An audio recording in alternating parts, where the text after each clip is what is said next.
Hello and welcome back to the Figuring It Out podcast. In today's episode, I want to talk about quality versus quantity when it comes to travel and the big travel dilemmas that can come with that.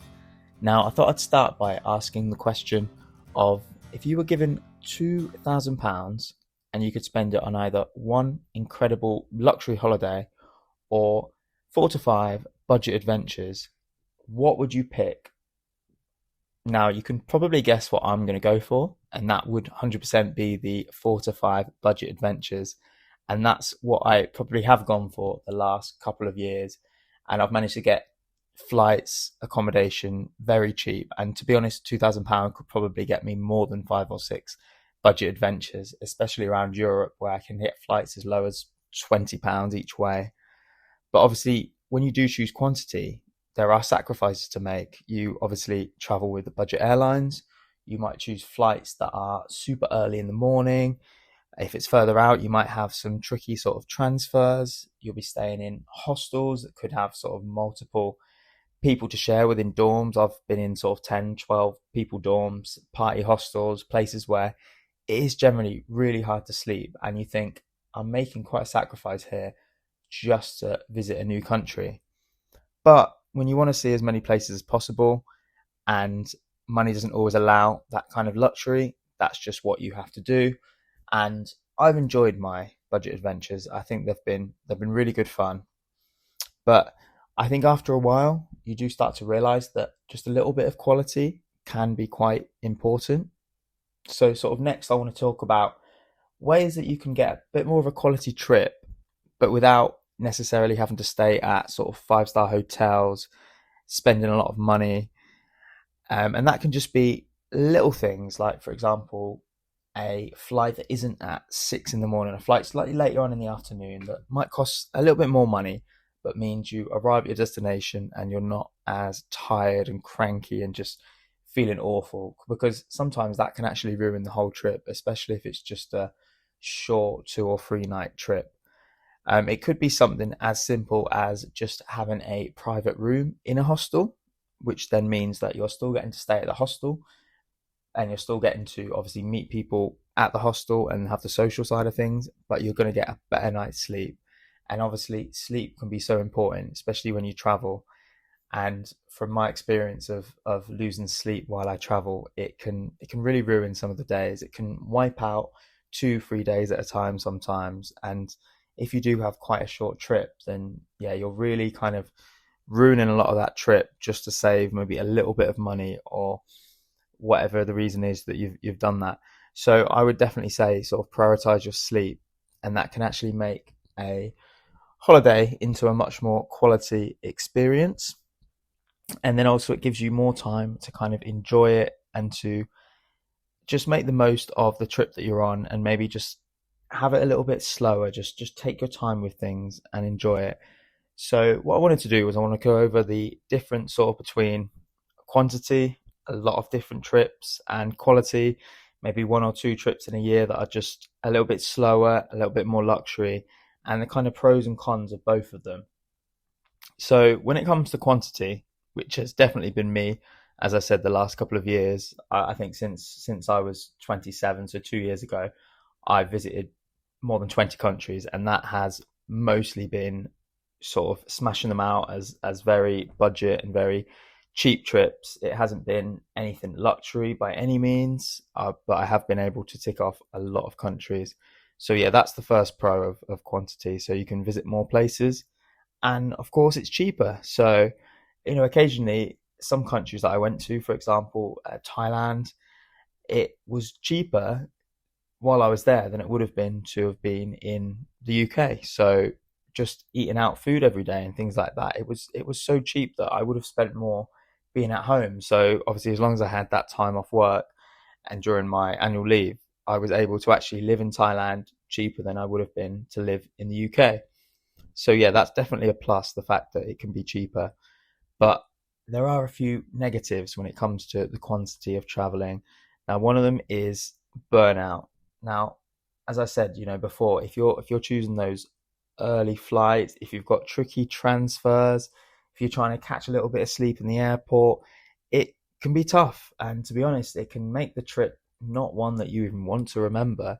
So if you're booking a trip to the point that you're doing things where you're barely going to sleep and you're getting burnt out, then it's almost not even worth going there.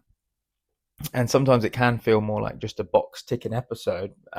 So essentially, you're just like, okay, I'm going to go to this country now. I'm going to go to another one, and less of enjoying it, more just kind of like, okay, on to the next one, on to the next one. And I've had that before. I remember I was texting a friend about another trip I'm going on, and I said, "Oh, I think I'll go here next time." And he did ask the question. He said, "Oh, are you doing it because you want to go, or because it's a new place to tick off?" And yeah, I think it probably was just because it was a new place to tick off, and that's not such a bad thing. But sometimes when you put more meaning into a trip, or if it's a place that you've always wanted to visit, it's going to have more of an impact while you're there. So I guess that can come under as a bit of a negative if you're just doing it to tick as many off as you can and not fully embracing or enjoying the experience. So yeah, that's kind of the last negative, really, just not enjoying the experience to how you would if it was a little bit more luxury, if you had maybe a bit more of your own space, or you traveled on an aeroplane that wasn't obviously having to travel really early. So I'll move on to quality next. And for quality, I think the pros are quite sort of self-explanatory. So, if you do travel in a nicer way, then you're going to feel more relaxed. You're going to feel less stress. There can be quite a lot of stress when it comes to budget travel, especially if you don't give yourself much time when it comes to transfers, or what you're going to do while you're there, or how to handle your budget. So I would say, yeah, the main things really is it's going to be a more relaxed trip, less stressful, and yeah, just that feeling of a bit more luxurious, really, and maybe a full feeling of a holiday. Because people say I need a holiday, and that should mean that you go on a holiday to relax. I mean, when you get back from a trip and you think, I need a holiday to get over this holiday, that's when you know that you probably haven't had such a quality holiday as you could. But there are obviously cons to quality trips as well. Now, because it is more expensive and you might blow your whole year's holiday budget on one short trip, it does mean that you're going to see less places. And also, I've found that with sort of quality holidays, if you're booking a hotel, occasionally, this hotel has everything you want in the hotel, and it might be quite far away from the main city. So do you know what? You're not actually experiencing the city, you're just experiencing the hotel. And that hotel could be anywhere. Okay, yeah, the weather's nicer, but if you're spending all the time at the hotel, you're not actually going to enjoy the city, the country that you are. So yeah, as well as that being sort of more expensive, and obviously visiting less places, because if you put all your budget into one place, then obviously you're not going to get to visit other places, especially if you're wanting to see a lot more places in a shorter period of time. For example, maybe you're studying in Europe and you want to see more of Europe, or you might go abroad to study somewhere else. That could be a reason. And also, it can be hard to justify. I mean, when you look at the prices of travel, especially during sort of term time and things like that, and out of term time, I think that's when it's usually the kids' summer holidays. That's when it's the most expensive. It can be hard to justify a 2 week trip in August if you're going to cost an absolute fortune. Because in my head, I'd be thinking I could get to Australia for that, and stay in a hostel rather than going to somewhere just in Europe. But as well as that, it can kind of depend on a lot of things, really. It can depend on your age, can depend on your income, can depend how much annual leave you get a year. And it can also depend on things like family and responsibilities. And these things can change as the years go on. So, you don't have to pick a side forever. At the moment, for me, I'm quite happy with my sort of budget adventures. But I also know that at some point it would be really nice to have a little bit more luxury, a bit more of a quality. So I'm not stuck in the lane of, just because I don't have those responsibilities and just because I have a good amount of time off, I'm going to keep going on lots and lots and lots of different budget holidays.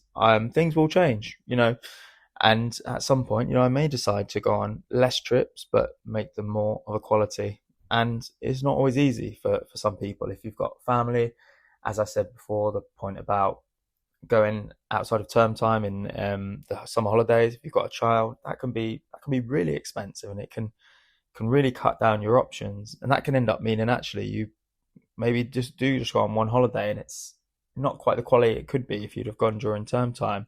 So that obviously stops you from being able to go on as many trips. So it can be lots of different reasons why you might choose one over the other. And I will also say that where I say you don't have to pick a side forever, for example, age, you do get a lot more students, a lot more younger people in hostels. In fact, sometimes I feel quite old in a hostel, now being at the later end of my 20s. But at the same time, I've seen old people in hostels, and you also see young people staying in luxury resorts and places. So it's definitely not down to age. If you are an older person, it doesn't mean you can't stay in a hostel or try it out. And there's also the sort of personal choice of mixing things up a little bit. If I was to give an example of one of the first solo trips that I took to Spain to meet a friend, I mixed it up a little bit. I was a little bit nervous about staying in a hostel, and also I knew that I didn't want to stay in a hostel for the whole time, so I mixed it up. I did a hostel for the first 2 nights. I stayed with my friend for the next couple of nights, had my own room, which was really nice, and then I booked an Airbnb. And I was quite lucky, really, in Spain. The Airbnbs were quite reasonable in price, so I didn't have to pay too much for the Airbnb, but it did mean that I had that time and that space to myself, because although it can be fun to be in a hostel and socialize, sometimes you just kind of need that space and you need that little bit of luxury. And that was actually towards the end of my trip. So I knew that if I was able to relax towards the end of my trip, it would feel like a nice holiday and way to sort of round it off. Because I remember at the start, I did go out quite a lot. I drank quite a lot. Me and my friend caught up and had some drinks. So it was nice actually on the last couple of nights just to sort of relax. I had a very reasonably priced Airbnb. It was, to be honest, not much more than a hostel would have been, which you may find is the case in Europe, especially around Eastern Europe, those areas, and especially if you go over to places like Thailand in Asia. So yeah, it's definitely worth thinking about. Maybe you want to mix things up a bit and add a bit of quality also to your quantity. So I would say kind of overall, there isn't a correct answer for this. It can be different for whoever it is. And after a while, you'll find that it's less about how many countries you've visited or how luxurious they were, because that's some of the stuff that you won't remember in years and years to come. It's the memories really that count, and stories that you'll tell in the future. So for me, I've had some really interesting experiences in different hostels, different places I've stayed with friends. And you know what? It all just made memories. Like there are times where I think, okay, maybe that could have been more luxurious. Maybe I should have paid a little bit more and had something a little bit nicer. Then there's been other times where I've spent a bit of money on a trip and I've thought I could have saved money here. It could have gone a different way. So yeah, I'm gonna end this by actually asking the question again. So the question at the start was, if you had £2,000 and you could choose whether to go on one incredible luxury holiday or 4 to 5 budget adventures, what would you choose? I'd be curious to know. So feel free to comment and let me know what you would choose. And maybe this podcast has influenced that. Maybe it hasn't. I just wanted to talk about, just as someone who recently has chosen quantity, but is starting to think that a couple of quality trips can count for a lot, and it doesn't have to cost loads to turn them into quality trips. Just occasionally, just a few things for yourself, for your mental and physical health can really, really make a difference. So thanks for listening, and I'll release the next one very soon.